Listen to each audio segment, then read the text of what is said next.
Shalom saudaraku yang terkasih di dalam Tuhan kita Yesus Kristus. Kembali lagi bersama dengan saya, Olwin Rigosal.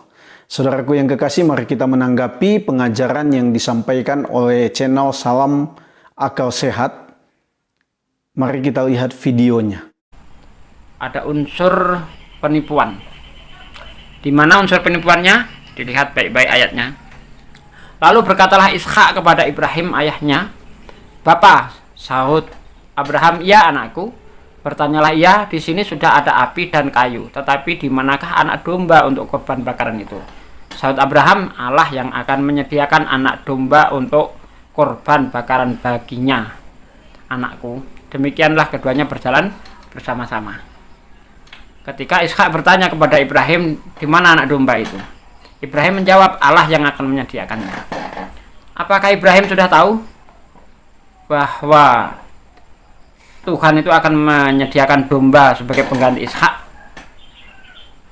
Kalau belum tahu, berarti ada unsur kebohongan.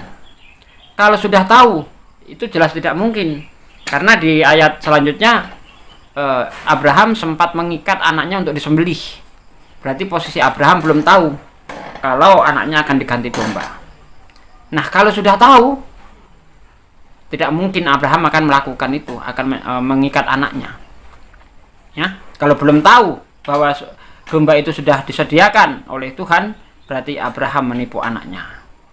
Kalau kita lihat di dalam Al-Quran, sama sekali tidak ada unsur kebohongan. Ya, justru sebelum menyembelih, Abraham sudah berterus terang kepada anaknya. Maka tatkala anak itu sampai pada umur sanggup berusaha bersama-sama Ibrahim, Ibrahim berkata, "Hei anakku, sesungguhnya aku melihat dalam mimpi bahwa aku menyembelihmu, maka pikirkanlah apa pendapatmu." Ia menjawab, "Hei bapakku, kerjakanlah apa yang diperintahkan kepadamu. Insya Allah kamu akan mendapatiku termasuk orang-orang yang sabar." Yang pertama saudara, kita lihat Kejadian pasal 22 ayatnya yang pertama. Setelah semuanya itu Allah mencoba Abraham, ia berfirman kepadanya. Abraham, lalu sahutnya, "Ya Tuhan." Ayat 2 dikatakan firman-Nya, "Ambillah anakmu yang tunggal itu, yang engkau kasihi, yakni Ishak." Dan selanjutnya saudara. Jadi pertama, kalau di dalam Alkitab jelas bahwa Allah memberikan perintah kepada Abraham. Bukan berdasarkan pikirannya sendiri untuk mempersembahkan Ishak, bukan berdasarkan kemauannya, kehendaknya, bukan. Tetapi jelas Alkitab berkata bahwa Allah berfirman dan memerintahkan kepada dia. Kalau di Al-Quran seperti yang sudah dibaca di video tadi, dikatakan bahwa Ibrahim dia bermimpi dan melihat bahwa dia mempersembahkan Ismail. Saudara, bandingkan saja sendiri. Apa Anda mau percaya firman Tuhan di mana Tuhan menyuruh Abraham, atau Anda hanya mau percaya mimpi yang di dalamnya sama sekali tidak ada perintah apapun, hanya mimpi? Ini yang pertama. Yang kedua, memang beda ya. Di Alkitab dikatakan Abraham sama sekali tidak meminta pendapat kepada Ishak.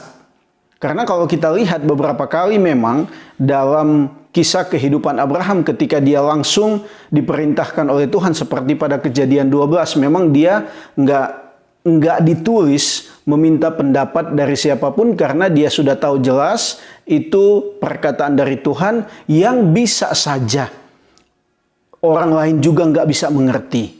Karena itu dia beriman dan dia taat. Sama dengan bagian ini, dia beriman kepada perkataan, kepada perintah Tuhan dan dia taat. Tetapi kalau di dalam Al-Quran, ya memang masih meminta pendapat dari Ismail. Saudara, saya tidak sempat berpikir ya, tiba-tiba Ismail dia tidak setuju. Tapi memang katanya di situ setuju ya. Nah itu. Dan yang selanjutnya, yang ketiga, ini yang benar-benar dia bahas. Kejadian pasalnya yang ke-22 ayatnya yang ke-8. Sahut Abraham, Allah yang akan menyediakan anak domba untuk korban bakaran baginya, anakku. Demikianlah keduanya berjalan bersama-sama. Ini katanya dibilang ini berbohong, Abraham berbohong. Memang Abraham ada katakan bahwa oh bukan engkau yang mau dipersembahkan, nggak ada. Kalau dia berbohong ya dia katakan demikian. Tetapi dalam bagian ini Abraham katakan Allah yang akan menyediakan. Saudara, kita harus tahu kembali ke poin pertama bahwa ternyata Allah yang menyuruh Abraham untuk mempersembahkan Ishak. Jadi benar-benar Allah yang sediakan. Allah yang menyuruh. Bahkan kita harus tahu juga bahwa Ishak adalah anak yang dijanjikan kepada mereka dan anak itu memang Allah berikan kepada mereka. Jadi saudara, saya mau katakan Allah yang menyediakan. Perkataan Abraham ini bukanlah kebohongan karena memang Allah yang menyediakan. Yang kedua, kenapa Abraham mengatakan demikian kepada anaknya? Ini sebenarnya sebagai satu pendidikan rohani ya bagi Ishak. Bahwa Abraham mau mengatakan kepada anaknya, belajarlah untuk beriman kepada Tuhan, belajarlah untuk berserah kepada Tuhan, belajarlah untuk mengikuti kehendak Allah, bukan kehendak manusia. Jadi Abraham mau mengajarkan anaknya untuk benar-benar bergantung kepada kehendak dan kepada kemauan Allah. Karena itu jelas waktu Abraham mengikat Ishak, dia tidak melawan, dia tidak memberontak, dia tidak memaki bapaknya, tidak. Meskipun di video tadi dijelaskan ada saja indikasi dia bisa protes dan melawan dan lain sebagainya. Tapi di dalam Alkitab nggak ada kok.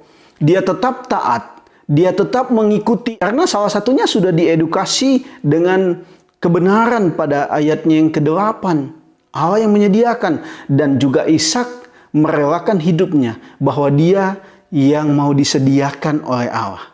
Meskipun pada akhirnya diganti oleh Tuhan.